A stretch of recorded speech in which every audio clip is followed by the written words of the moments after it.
Ya, esta semana nos toca trabajar los temas de historia universal. Vamos a empezar por la llamada Segunda Revolución Industrial.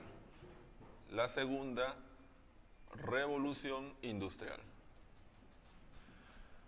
La Segunda Revolución Industrial cronológicamente se desarrolla entre el año 1870 y el año 1914, ¿sí o no? ¿Cuáles son las principales características de la denominada Segunda Revolución Industrial? En primer lugar, que es en los Estados Unidos y en Alemania donde fundamentalmente se inicia este proceso de carácter económico. Posteriormente, países como Inglaterra, Francia, Rusia, incluso España y otras naciones también van a participar de este proceso de desarrollo económico. Una segunda característica tiene que ver con el empleo de otras nuevas fuentes de energía. Anteriormente había sido el carbón, ahora iba a ser el petróleo, ¿no? Iba a ser, por ejemplo, la energía eléctrica, ¿no? Además de ello, se van a comenzar a utilizar algunas nuevas materias, como por ejemplo el acero, que si bien se conocía desde la época de los romanos, por primera vez va a comenzar a ser fabricada de una forma industrial, a partir del descubrimiento de un proceso que se conoce por el proceso Bessemer, ¿sí o no? Es así entonces que el acero va a dar origen a la denominada industria siderúrgica, ¿no? A la industria siderúrgica, ¿ya? Otra característica de la segunda revolución industrial es la aparición de los monopolios, ¿no? Que son grupos de empresas que tienen el control de algún sector de la actividad productiva o la actividad comercial o incluso, ¿no?, de la actividad financiera, ¿no? Es una característica de la segunda revolución industrial. Finalmente, la segunda revolución industrial está asociada a un proceso de expansión, ¿no?, que Europa va a llevar a cabo sobre otros continentes conocido como los imperios coloniales. Los imperios coloniales. ¿Ya? Entremos ahora entonces a ver el tema de los imperios coloniales. Vamos a ver ahora este segundo tema que vienen a ser los imperios coloniales.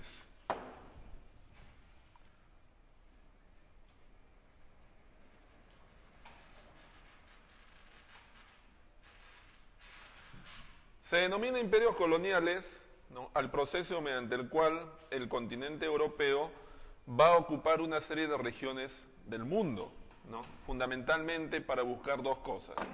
Por un lado, la obtención de materias primas, que eran necesarias pues para el proceso de desarrollo económico que en esos momentos se está llevando a cabo en el continente europeo, y en segundo lugar, para la obtención de regiones en las cuales se pudieran colocar las diversas mercancías que los europeos estaban fabricando en su industria desarrollada en esta segunda revolución industrial, ¿no? En este mapa que podemos ver del planeta, ¿no?, muy rápidamente corresponde al siglo XIX. Los imperios coloniales se formaron en la segunda mitad del siglo XIX. Hubo dos imperios coloniales muy importantes: el imperio colonial inglés y el imperio colonial francés, ¿no? El imperio colonial inglés se desarrolló fundamentalmente durante el gobierno de la reina Victoria, ¿no?, Victoria I. Y el imperio colonial francés se desarrolló fundamentalmente durante el gobierno del emperador Napoleón III. Napoleón III, ahí lo tenemos, Napoleón III. El imperio colonial inglés ocupó regiones como por ejemplo el norte del África, ¿no? Aquí tuvo la colonia de Egipto. Al sur del África estuvo la colonia del Cabo, ¿no? Luego tenía regiones como Rodesia, Nigeria, Tanzania, Uganda, ¿no? En el continente asiático estaba la India, en la Oceanía estaba Australia, y en América tenía pues algunas regiones extensas del Canadá, así como en América Central, en el Caribe, para ser más preciso, Jamaica. Por su parte, el imperio colonial francés, ¿no?, ocupó regiones como Marruecos, Argelia, el Congo, ¿no? También tuvo, por ejemplo, acá en el Asia, Indochina, ¿no? En América tuvo, por ejemplo, la Guyana, que es una zona que está entre Venezuela y el Brasil. Habría que señalar que también tenemos pues el llamado imperio colonial alemán, ¿no?, que ocupó regiones fundamentalmente en el continente africano, como por ejemplo Camerún, Tanganica, Madagascar, Togo, entre otros países, ¿no? Entonces, estamos viendo que los denominados imperios coloniales fundamentalmente surgen, y lo voy a colocar acá, por la necesidad de obtener materias primas. Para eso se ocuparon estos territorios en continentes tan distantes, y en segundo lugar para poder apoderarse de mercados en los cuales distribuir sus diversas mercaderías. Habría que señalar finalmente que hay que recordar 3 eventos históricos que están asociados a los imperios coloniales. En este caso tenemos, ¿no?, el llamado Congreso de Berlín, el Congreso de Berlín, que fue una reunión en la segunda mitad del siglo XIX, en la cual los diversos países europeos se dividieron el continente africano. Si ustedes observan en un mapa, incluso hasta ahora, muchos de los límites de los diversos países europeos parecen que hubieran sido trazados con una regla sobre un mapa, y en realidad eso ocurrió de esa manera. Un segundo evento viene a ser la llamada Guerra de los Boers. La Guerra de los Boers es una guerra que enfrentó, ¿no?, en la región más extrema al sur del continente africano, ¿no?, a los colonos ingleses contra los colonos alemanes y contra los colonos holandeses. Cada una de esas colonias eran las colonias del Cabo, Transvaal y la colonia de Orange. Se enfrentaron en una guerra que culminó el año 1901, ¿no? Y en esa guerra los ingleses apoyaron a los colonos del Cabo, mientras que los alemanes apoyaron a los colonos de Transvaal y de Orange. Otro de los eventos importantes que tiene que ver con los imperios coloniales es la invasión francesa de México. La invasión francesa de México. México fue invadida por los franceses el año 1861 y los franceses estuvieron en este país hasta 1866, colocaron incluso en el trono de México un emperador austriaco que fue Maximiliano de Austria, pero finalmente en 1866 una rebelión liderada por Benito Juárez logró desalojar a los franceses de territorio mexicano, ¿ya? Bueno, entonces esto tiene que ver con los denominados imperios coloniales. Vamos a borrar esto, ya lo vieron ustedes. Hay también varios gráficos que ayudan bastante en la práctica sobre este mismo tema, ¿no? Ustedes en todo caso han tomado nota de algunas cosas muy puntuales. Veamos ahora el tema de la denominada Primera Guerra Mundial. La denominada Primera Guerra Mundial, que se desarrolla entre 1914 y 1918. ¿Ya? En primer lugar, para entender la Primera Guerra Mundial hay que tener en cuenta antecedentes. Y el antecedente más importante de la Primera Guerra Mundial es lo que se denomina la paz armada. La paz armada es un periodo de paz entre los diversos países europeos entre 1871 y 1914. Sin embargo, este periodo de paz fue, digamos, una paz en el cual todos los países europeos eran conscientes de la posibilidad de una guerra, ¿no? Fue un periodo, en todo caso, de muchas tensiones y de algunos conflictos pequeños en otras partes del mundo. Por ejemplo, la guerra ruso-japonesa en el año 1905, por ejemplo, la guerra de los Balcanes en el año 1907, por ejemplo, la misma guerra de los Boers que acabamos de explicar el año 1901 en el continente africano. Esta época también es una época en la cual los diversos países europeos comienzan a desarrollar un conjunto de armas, la ametralladora, los tanques, los acorazados, los aviones, etc. A eso se denomina paz armada. 2. ¿Cuáles fueron las causas? ¿No? Están señaladas acá en la práctica, ustedes pueden ver, tienen por un lado la rivalidad, ¿no?, entre los diversos países europeos, especialmente su disputa por las posesiones coloniales, y en segundo lugar, la formación de las diversas alianzas, ¿no? Se iban a formar, pues, en el continente europeo dos grandes bloques, ¿no?, de aliados. Por un lado estaban las llamadas potencias centrales, también conocida como la Triple Alianza, y por otro lado estaban los llamados Triple Entente, también conocida como Entente Cordiale o simplemente los aliados. En las potencias centrales teníamos al Imperio Austrohúngaro, teníamos en este caso a los alemanes, teníamos a los turcos, teníamos a los búlgaros e inicialmente también estaban los italianos, ¿ya? Y en los llamados aliados teníamos acá a los rusos, teníamos a los franceses, a los ingleses, ¿no? Eran los principales países. En el transcurso ya de la guerra hubo algunas modificaciones. Por ejemplo, en el transcurso de la guerra, los italianos, el año 1915, ya en plena guerra, se pasaron al otro bando. En el transcurso de la guerra es, por ejemplo, que el Japón se va a aliar con los aliados. También acá luego se va a unir los Estados Unidos, algunos países de América como el Brasil, por ejemplo, ¿ya? Ahora, curiosamente, este mecanismo que se inventó para establecer un equilibrio en Europa y evitar así una guerra ante el temor, pues, de poder agredir a un país que tenía una coalición a su favor, se convirtió más bien en la razón por la cual una guerra muy focalizada en Europa terminó convirtiéndose en un conflicto de carácter mundial. Si podemos aquí dibujar rápidamente, ustedes tienen el mapa en su respectiva práctica, ¿no? Un mapita del continente europeo, se van a dar cuenta, más o menos así, vean, ¿no? Bueno, es un dibujo rápido, por supuesto, se van a dar cuenta que aquí en Europa había pues en los Balcanes un país llamado Bosnia, había otro país llamado Serbia y había acá otro país que era el Imperio Austrohúngaro. En 1914, el heredero de la corona austrohúngara, ¿no? El príncipe Francisco Fernando de Sarajevo, va a viajar a Bosnia y va a ser asesinado, ¿no? Por una agrupación secreta conocida como la Mano Negra, que era de origen serbio.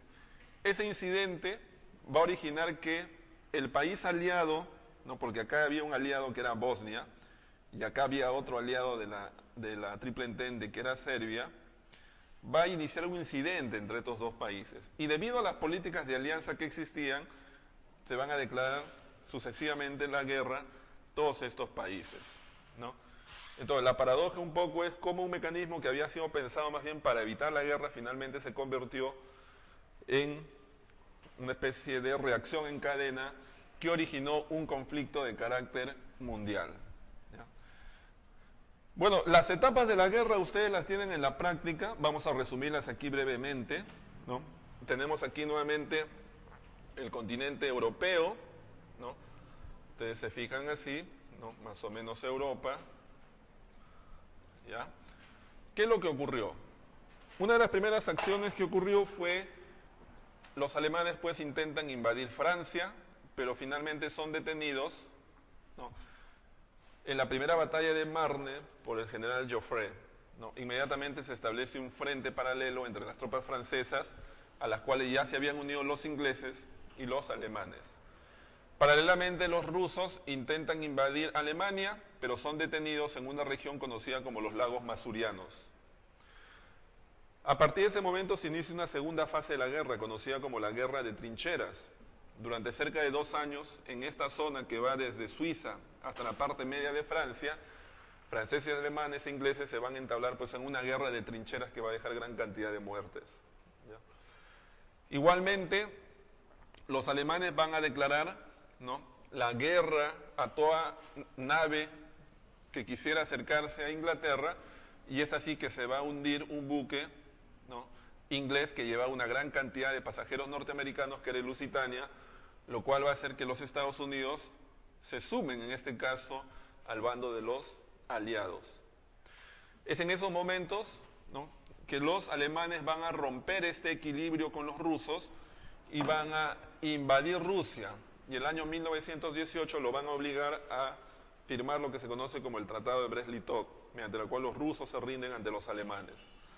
Paralelamente, los alemanes, ¿no?, organizan una ofensiva contra los franceses y van a llegar hasta cerca de 60 kilómetros de París, pero ahí son detenidos en la segunda batalla de Marne por el general Foch.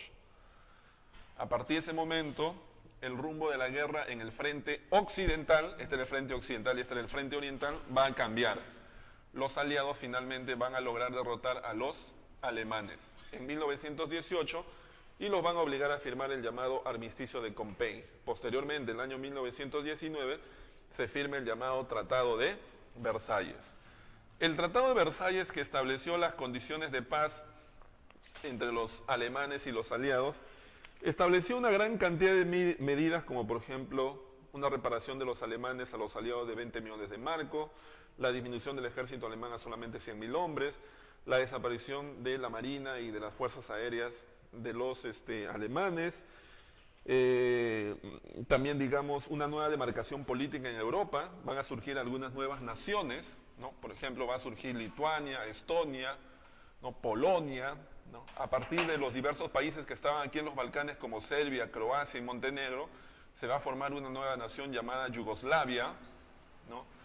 Todas esas son algunas consecuencias derivadas del Tratado de Versalles.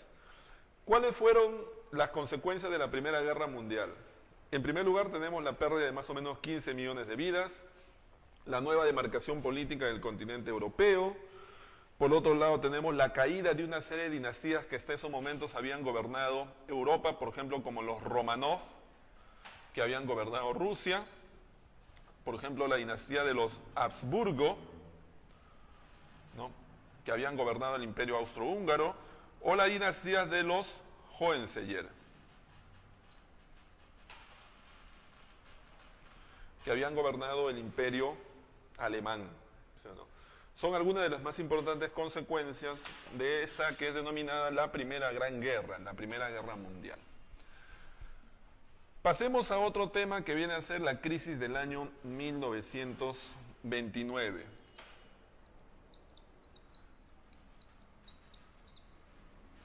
La crisis del año 1929. Perdón, antes de eso hay otro tema, que ya me estoy adelantando, que es la Revolución Rusa.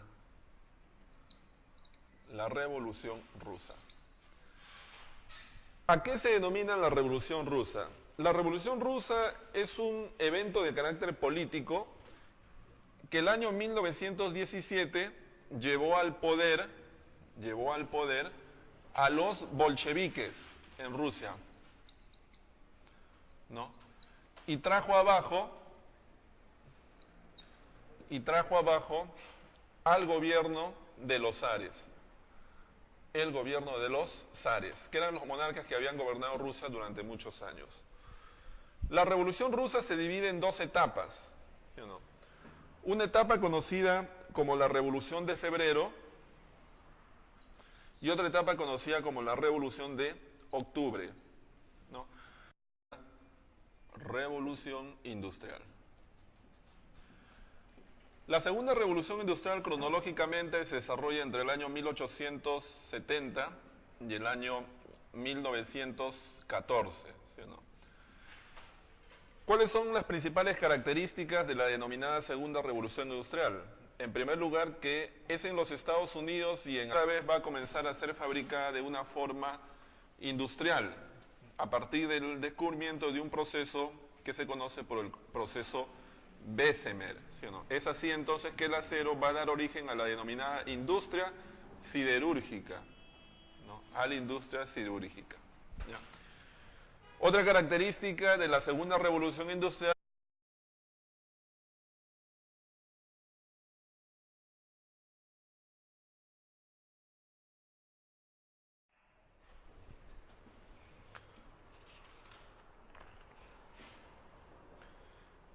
ya, esta semana nos toca trabajar los temas de historia universal. Vamos a empezar por la llamada segunda revolución industrial.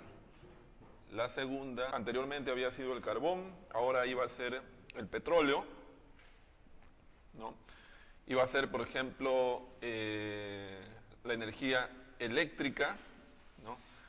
Además de ello, se van a comenzar a utilizar algunas nuevas materias, como por ejemplo el acero, que si bien se conocía desde la época de los romanos, por primera vez en Alemania, donde fundamentalmente se inicia este proceso de carácter económico.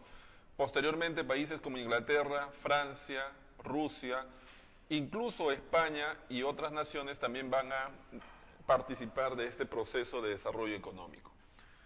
Una segunda característica tiene que ver con el empleo de otras nuevas fuentes de energía.